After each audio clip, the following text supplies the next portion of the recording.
In group theory, we often want to study the group structure, and in this context, it means how the symmetries relate to each other. So, for example, if we consider the real number line, then translation to the right by 2 units is a symmetry because it preserves both distances and the number line.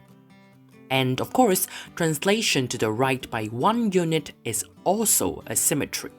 But we of course know that during the translation by 2 units then by 1 unit is the same as doing the translation by 3 units to the right, which is itself a symmetry.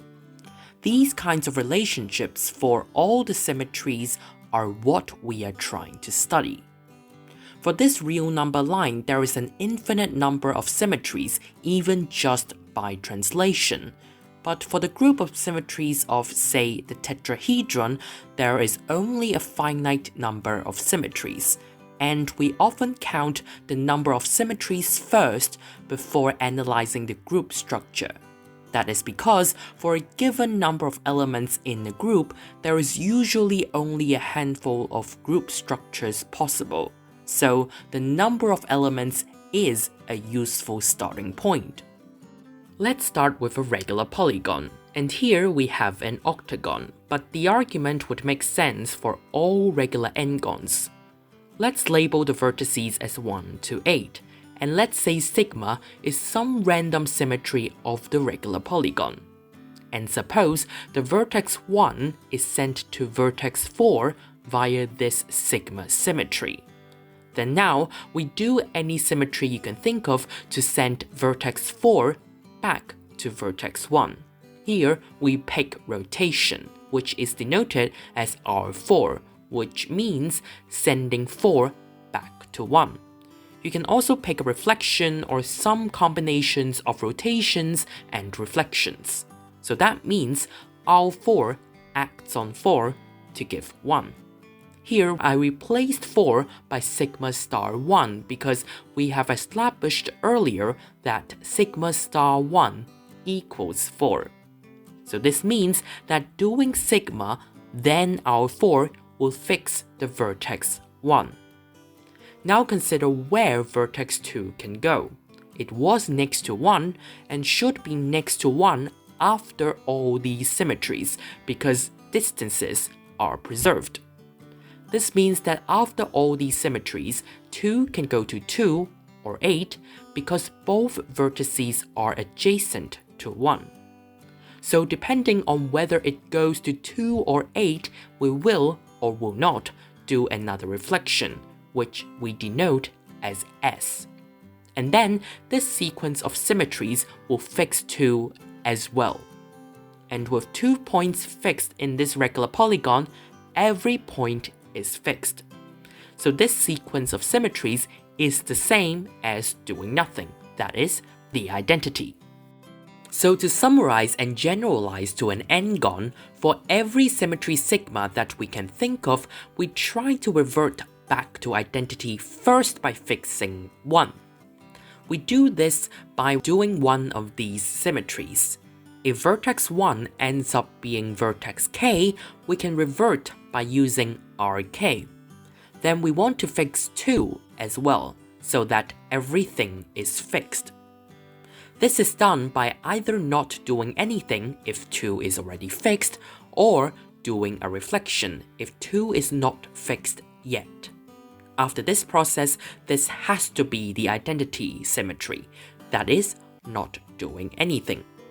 And we can identify sigma uniquely by the combination of these 2 processes. And so now, in the first process of fixing the vertex 1, there are n different symmetries possible for choice. And the second process offers 2 options. That means when we count the total number of symmetries, we just multiply the 2 numbers together, and we get 2n. And this group structure is known as the dihedral group of order 2n, denoted D2n, but this remark is not very important here. What's more important is that this is already an illustration of the Orbit-Stabiliser theorem. But what exactly is the Orbit-Stabiliser theorem? Recall the group action intuition we had in the previous video. We can choose anything from a given set, which can be vertices, edges, or faces, and let the symmetry act on it. Now let's say X is something from the set we are interested in. We just ask the question where X can go under all the symmetries. The set of things that X can go is called the orbit of X. So in the example of a regular n-gon, the orbit of the vertex 1 is the set of all vertices, because we can always rotate the polygon from vertex 1 to any vertex we want. So now we have explained what an orbit is. This name does take time getting used to, but the definition of orbit is somehow related to its name. After all, I do not name them, but mathematicians. So now we explain the stabilizer bit. The stabilizer of a particular element is the set of symmetries fixing X. And in the example of a regular n-gon, of course, the identity symmetry fixes 1. In fact, it fixes everything by definition. But a reflectional symmetry along the green axis here also fixes 1. So that explains the stabilizer bit. Hopefully, the name stabilizer makes sense here. Now, knowing what the orbits and stabilizers are, what exactly is the theorem about? And why does the previous discussion illustrate the theorem already? The theorem relates the two concepts by saying that the number of symmetries is the product of the sizes of the orbit and the stabilizer. In this previous counting method, how did we illustrate this theorem? The n choices here really is the size of the orbit of 1 under the symmetries. Why? For all k inside the orbit of 1, there must be some symmetry sigma that acts on 1 to give k. That's the definition of an orbit. Then for any k that we have, we just need to find a way to make it go back to 1. We denote the symmetry of choice as Rk. In this process, for any k in the orbit of 1, we just need one such Rk so that we get the symmetry to fix the vertex 1. So this is why this n actually corresponds to the size of the orbit.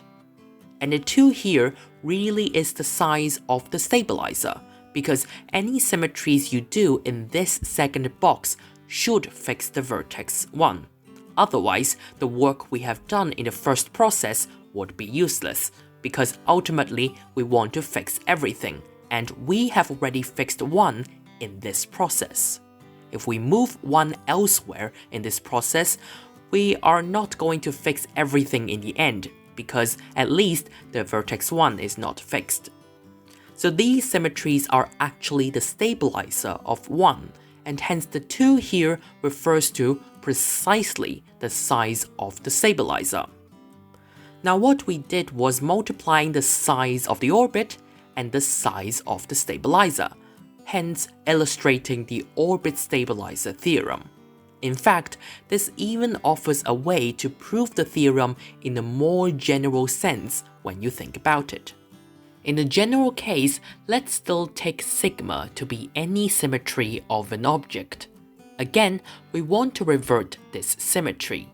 This is done by first finding a way to fix X. Remember that X can be a vertex, an edge, or a face. Then we apply any of these symmetries.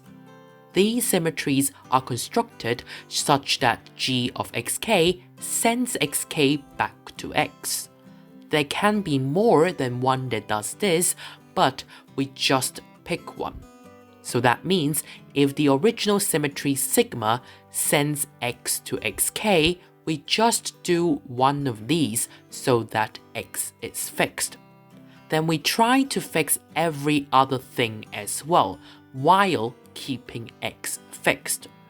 This is basically the definition of the stabilizer of x, because inside the stabilizer, all the symmetries can do whatever they want, as long as x is fixed. So in the first process, we have the number of choices to be the size of the orbit, because for anything inside the orbit, we find exactly one corresponding to it. And of course, the number of choices for the second process is exactly the size of the stabilizer, because these symmetries exactly form the stabilizer. And so here, the total number of symmetries is simply multiplying these two things, hence the Orbit-Stabiliser theorem proved. Well, there is just one caveat, which is a pretty big one actually. This is only true for the group of symmetries being finite. That is because talking about sizes of infinite sets doesn't make any sense. To make this work, we need to introduce the concept of cosets, which we will do next time, and bijection, which is actually not a group theory concept at all, but it makes what we mean more precise. But this finite version is definitely way more intuitive to understand. The next chapter will be about Lagrange's theorem, which is another important theorem in group theory. This is a bit strange because the normal order that you see in a book or lectures might look something like this, placing Lagrange's theorem before introducing group actions and the Orbit-Stabiliser theorem, probably because the logic worked that way better. But I find Orbit-Stabiliser theorem more intuitive to understand than Lagrange's theorem, and you can compare these two after we talk about it next video. If you enjoyed this video, give it a thumbs up and share it. Don't forget to subscribe with notifications on to stay tuned to this video series. See you next time!